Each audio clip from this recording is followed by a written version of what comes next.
when I came to the meeting site, I wasn't quite sure what I was coming to. When I came through the door, I was left in no doubt at all. It was entitled Jesus and Muhammad, and thank you for putting Jesus first. I'm sure you accept that you did not put the case for Christianity as a Christian put it. I'm sure you, and that I can understand in an audience of this kind of authority, persuaded towards the Muslim way of thinking. Indeed, I would say that I, as an individual, would respect the Quran. I'm afraid you did not respect my holy book, which is the Bible, in quite the same way. In fact, I'm a teacher, and in my classroom, I've got a television which is fixed to the wall, and on the top of the television there's just room to put the Quran, because I respect I've got Muslim children in my school, and I put the highest, I know you respect your book, and want to put it in the highest place, so I do that, I put it in the highest place. Now what I'm saying to you is this: you've not really given, in my opinion anyway, the Christian loving and forgiving, these are the two essential things, although you denigrate forgiveness for some reason, as highly as I would. But more than that, perhaps you answer this point. Muhammad, you talked a lot about Jesus, you talked a lot about our holy book. We're not talking much about Muhammad, or indeed the Quran too much, that's the missionary aspect of it.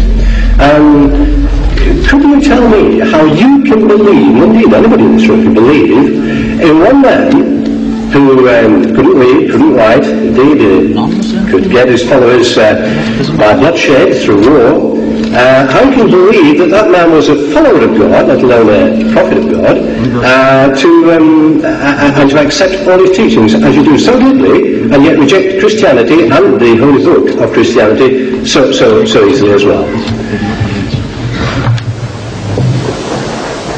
You see, you have thrown in so many things in this little contribution of yours, that how can we believe in a man who was illiterate and who by bloodshed, who had spread his faith, converted the people. Now with regards to the man being unlearned, this is a fulfillment of the prophecy in your book, a fulfillment, the book of Isaiah, chapter 29, verse 12. It says there, and the book is given to him that is not learned. The book, please. The book is given to him that is not learned, saying read. And he says, I am not learned. Now, if you look for in the religious history of man, in the Bible, you will never find an occasion where any prophet of God, when given the message of God, he says, I am not learned. But if you read any biography of Muhammad, any written by Muslims or non-Muslims, they will tell you that the first revelation that was given to him in Hira, the Mount of Hira, when the angel of God comes to him and commands him in his mother tongue, he says, Iqra, read. And Muhammad says, Ma ana biqari'in. He said, I am not learned. So the angel of God commands him a second time, Iqra, read. And again he says, Ma ana biqari'in. He said, I am not learned. For the third time the angel of God embraces him hard and he says, Iqra bismi rabbika alladhi khalaq. Now he grasps the message that what he was required to do was to repeat.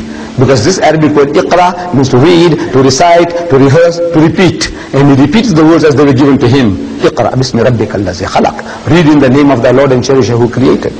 Khalaq al-insana min alaq. So he who created man from a mere clot of congealed blood. Iqra wa rabbuka al-akram. So read and the Lord is most bountiful. So he says, Iqra wa rabbuka al-akram. So allazi allama bil qalam. So he who taught the use of the pen. So he says, allazi allama bil qalam. So allama al-insana ma lam ya'lam. Taught man that which he knew not. The very fact that the man is unlearned is a proof that this book is the book of God. You misunderstand